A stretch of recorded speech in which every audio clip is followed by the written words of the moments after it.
Hola, ¿cómo les va? Bienvenidos a una nueva entrevista de Telediario Televisión. Soy Guillermo Jeremía y vamos a cerrar la semana con la referencia de lo que ha sido noticia muy profusamente difundida en los últimos días en la provincia de Córdoba, pero como lo citamos en anteriores reportajes sobre el mismo tema, no es una temática que solamente impacte en Córdoba, sino también que en algunos otros distritos de la Argentina e incluso en el mundo, el reclamo de los equipos de salud pública por las condiciones de trabajo, las remuneraciones, la carrera médica, parecen tener un hilo conductor de una situación muy particular que se vive. El gobierno de Córdoba, por decreto, determinando aumentos en las asambleas de ayer. Esas mejoras anunciadas, si bien se convoca al diálogo, anunciadas de manera unilateral, terminaron siendo rechazadas por los integrantes de los equipos de salud. Voy a saludar a un referente de la gremial médica hospitalaria, el doctor Pablo Igarzábal, a quien agradecemos estos minutos que nos dedica en la entrevista de Telediario. ¿Cómo le va, Pablo? Un gusto. Un gusto estar con ustedes. Buenas tardes. Bueno, cuéntenos respecto de en qué punto se encuentra el conflicto. Los aumentos anunciados por decreto, si bien no han sido plenamente apoyados, ¿creen que van a calmar las aguas o sigue activo el conflicto, doctor? Bueno, acá lo complejo de esta situación es que, en primer término, las autoridades de la provincia de Córdoba, representando las autoridades sanitarias, aceptaron realmente la situación que estamos los profesionales de salud y que bien vos decías en cuanto al atraso que tenemos de la perspectiva salarial y la necesidad de hacer una recomposición salarial urgente. Digamos, esto fue en teoría comprendido y compartido por parte de las autoridades del ministerio. Sin embargo, cuando nos poníamos en el encuentro que hubo ayer por parte de la comisión negociadora para un poco acordar la propuesta de parte del gobierno, lo único que tuvimos fue un documento donde se nos explicó que era un decreto ya firmado por el gobernador con un incremento que está muy lejos de lo que nosotros pretendíamos y que de ninguna manera iba al componente del básico, que era lo que nosotros estamos reclamando, ¿no? Y en este sentido, paralelamente ya salió toda una campaña publicitaria, digamos, de acuerdos de cuáles eran la propuesta que parte del gobierno y que de ninguna manera, digamos, se condice con lo que nosotros venimos planteando. Así que en ese sentido, esto fue rechazado en el día de ayer por parte de todas las asambleas hospitalarias en toda la provincia de Córdoba.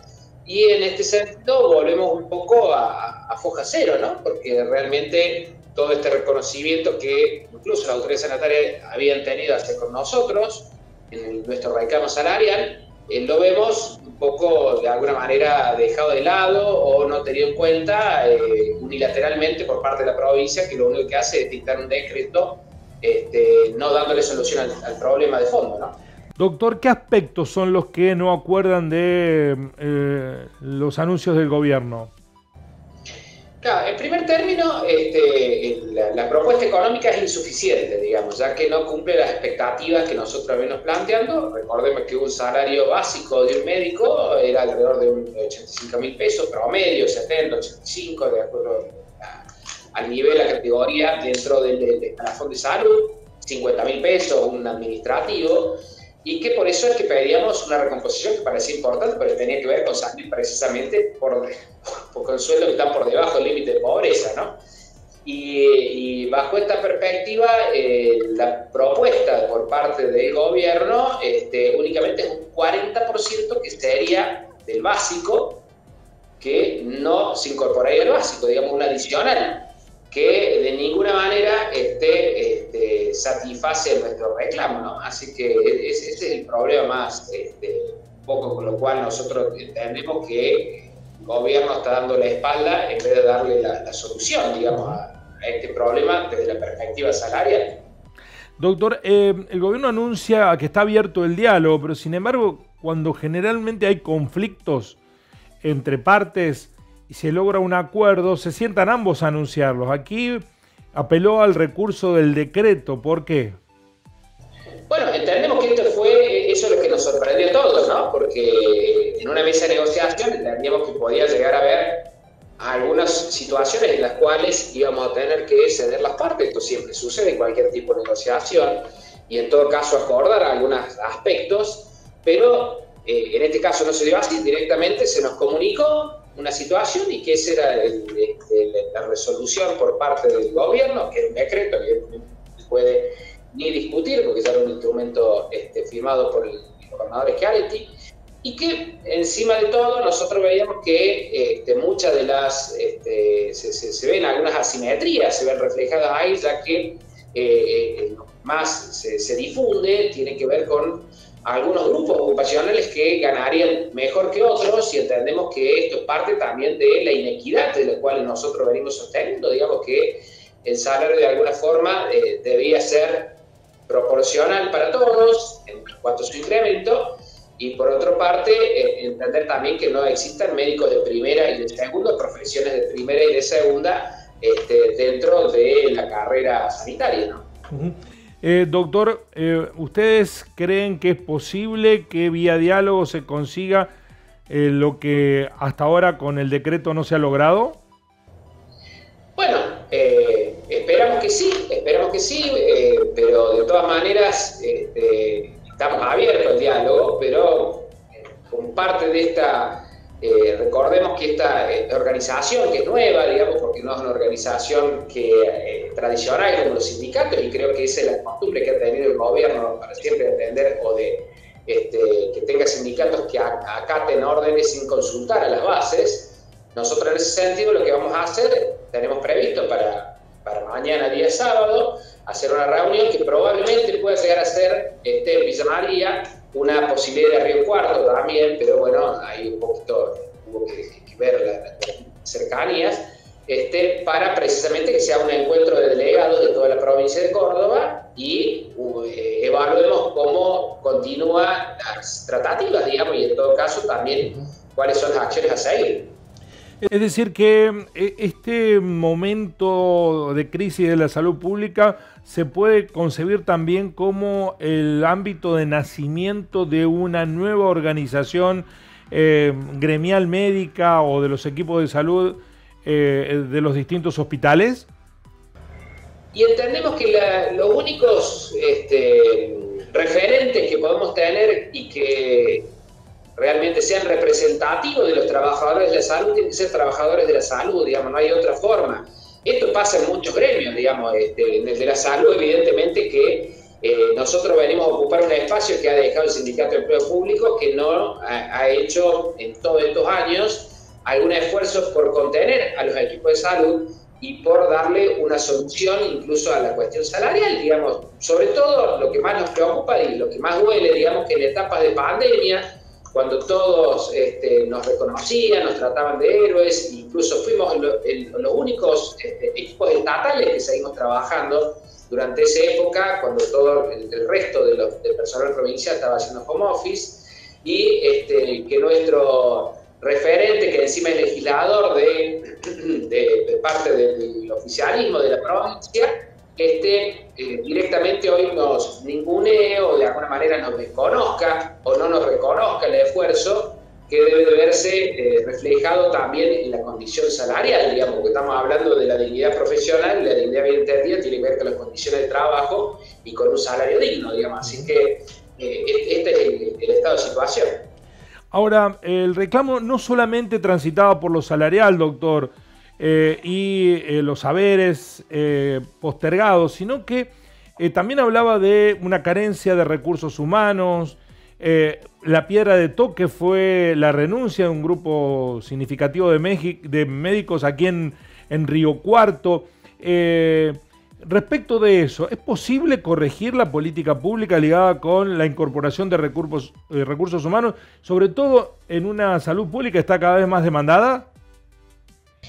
Y es muy difícil porque primero el problema de la salud pública en general se da en todos los subsistemas, ¿no? El subsistema privado y el subsistema público, pero evidentemente que, por un lado, digamos, si los salarios no son dignos, difícilmente la gente quiera trabajar. digamos, en estas circunstancias, o incluso uno de los jóvenes quieran formarse en carreras de la salud porque realmente ven cuál es el horizonte, digamos, que es bastante poco auspicioso desde el punto de vista de lo que tiene que ver con el sostenimiento de la calidad de vida de alguien a partir del salario, que para que sea digno uno tiene que trabajar en 3 o 4 lugares, ¿no? Pero si encima de eso, desde la provincia, también se utilizan algún tipo de situaciones como que rozan la precarización laboral, digamos, que gente que está contratada hace varios años y no ha pasado de planta, o contratos de monotributistas que tienen sueldos que están muy por debajo incluso de los que cobramos los que estamos de planta y que no tienen ningún derecho a vacaciones o a licencias. Evidentemente que esto hace también de un escenario muy delicado y una necesidad de tener una política de recursos humanos que tenga que ver también con la incorporación, con la estabilidad y con el ascenso, digamos, ¿no? Así que está claro que el problema es más que complejo y también forma parte de nuestro pliego de reivindicaciones las situaciones en este caso, de los recursos humanos, ¿no? Y en ese sentido, doctor, ¿ha sido contenida la respuesta dada por el Ministerio? Porque se lo preguntamos en entrevistas realizadas en los medios a la doctora Barbay y dijo que estaban garantizadas la incorporación de recursos humanos. ¿Eso está ocurriendo? Lamentablemente tengo que decir que no. Digamos, por supuesto que cada tanto ingresa algún personal en este rol que decíamos recién, contrato, monotributo, una situación que por ahí no tiene todo una estabilidad laboral, pero uno tampoco ve en esto una política clara de cuál es el rol de los equipos de salud y los recursos humanos, digamos esto, porque uno ve hospitales nuevos que se han creado, sobre todo en la ciudad de Córdoba, y que no ha habido incorporación de personal, sino que se han trasladado personal de un lado hacia el otro, digamos, de esta manera se le viste un santo para vestir a otro, y a su vez que se los ha incorporado de tecnología nueva, pero sin embargo de gente que no está en condiciones, o en este caso de aparatología que no está sustentada en personal que pueda manejar la misma, ¿no? Entonces, estamos hablando, por ejemplo, de un equipo de resonancia nuclear magnética, digamos, un equipo de tomografía computada, que evidentemente si no hay quien haga los informes, o personal que maneje esa tecnología, evidentemente que no tiene sentido. Por eso por ahí decimos que la política de recursos humanos, y en estos términos, como se ha venido planteando, tiene que ver más con un maquillaje y con propaganda que con hechos concretos, ¿no? Y si uno se pone a ver después los números duros tienen que ver con la situación de salud de la gente, ¿no?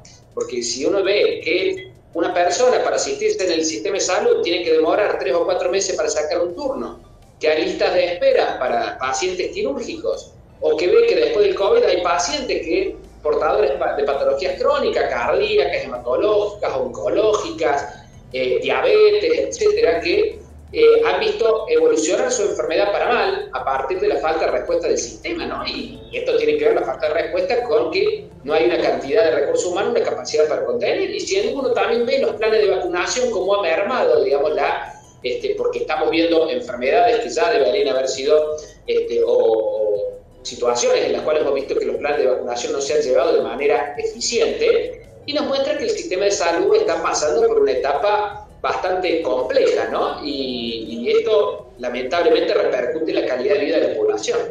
Doctor, ¿y a qué atribuye esto que usted acaba de describir, que pareciera insólito, ¿no? Porque nadie se compra un avión si no tiene el piloto que lo maneje, o si no lo sabe manejar. ¿A quién hay que atribuir invertir en infraestructura y en tecnología y no preparar los recursos humanos? ¿Esa falta de planificación es un problema del ministerio, del actual Ministerio de Salud? Está claro que esto es una falta de gestión política, digamos, eso es así, digamos, esto es como cualquier organización o empresa, digamos, ¿no?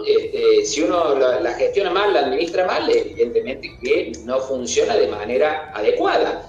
Lamentablemente uno tiene que decir que esto parece que a veces los organismos del Estado, que tienen profesionales muy capacitados, sobre todo en el ámbito de la salud, porque uno para poder trabajar en el ámbito de la salud tiene que tener no solo unos años de carrera, sino años de especialización, etcétera, digamos, es un recurso humano muy calificado, ¿no?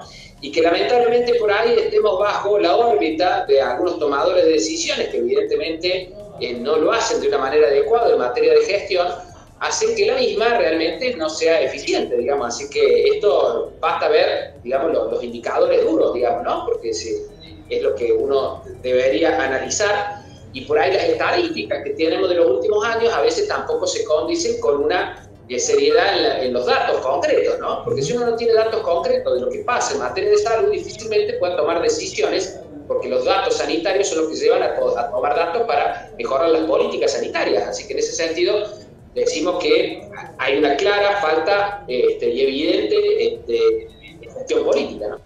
¿Y esto lo atribuye a la actual gestión, me refiero a la gestión Cardoso-Barbás, o ya venía de antes, con falta de planificación y gestión? Y uno tiene que decir que lamentablemente desde de los últimos 20 años que tenemos el mismo estatus de gobierno, la misma gestión de gobierno, uno ha ido perdiendo referencias, ¿no? La ley de los equipos de salud, por ejemplo, el incumplimiento del ingreso por concurso, el incumplimiento de los acceso a cargos de conducción por concurso, todos los sistemas de categorización que implican la carrera vertical y horizontal, las distintas capacitaciones que deberían tener el personal de salud, incluso las nuevas tecnologías aplicadas a la salud, la historia clínica digital, digamos, que es una manera de tener, y que sería lo óptimo, los registros técnicos y estadísticos, informáticos. Lamentablemente tenemos que decir que son elementos que hoy no aportan absolutamente nada, porque no tienen que ver con la aplicabilidad en la realidad por parte del equipo de salud.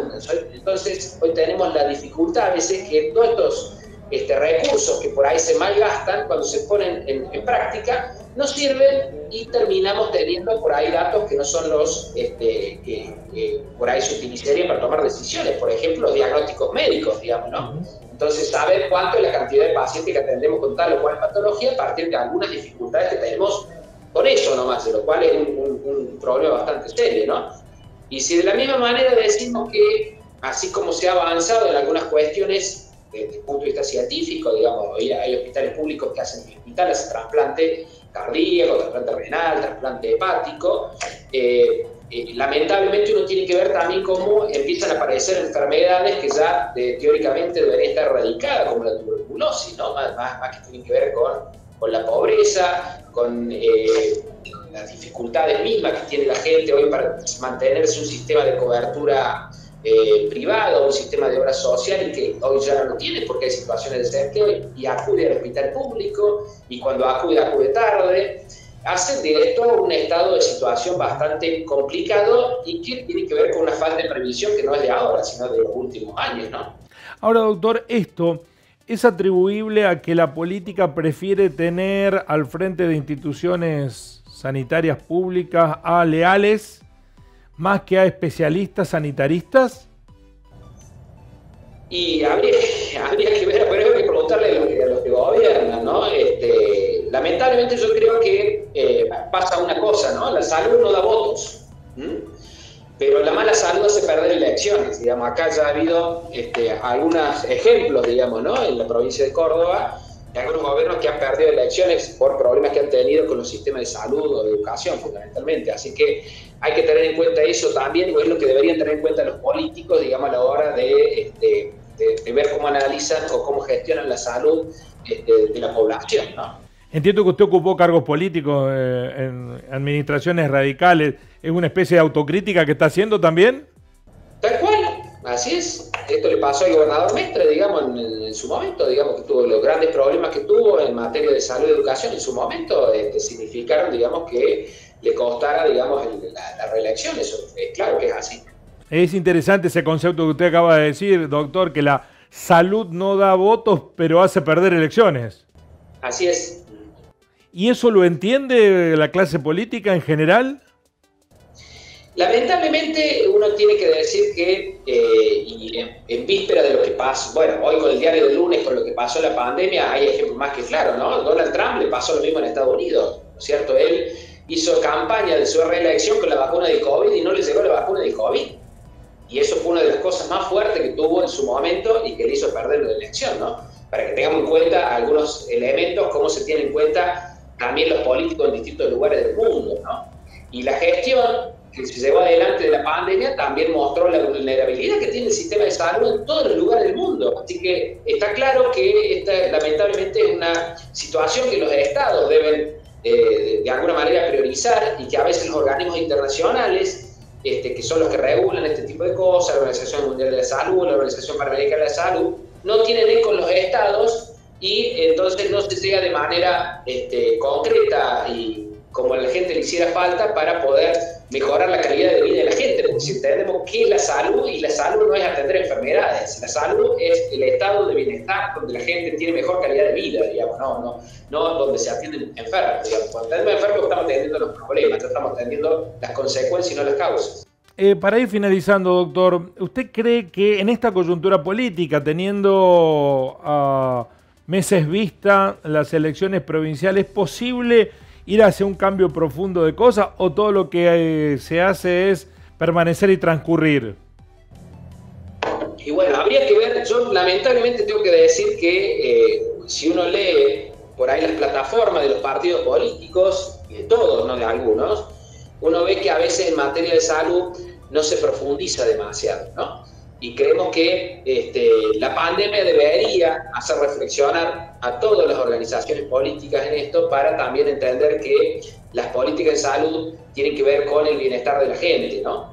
Y las políticas de salud tienen que ver también con un equipo de salud que forme parte y que sirva para darle esta calidad de vida a la gente, y darle calidad de vida a la gente también tiene que ver con condiciones de trabajo dignas para los profesionales.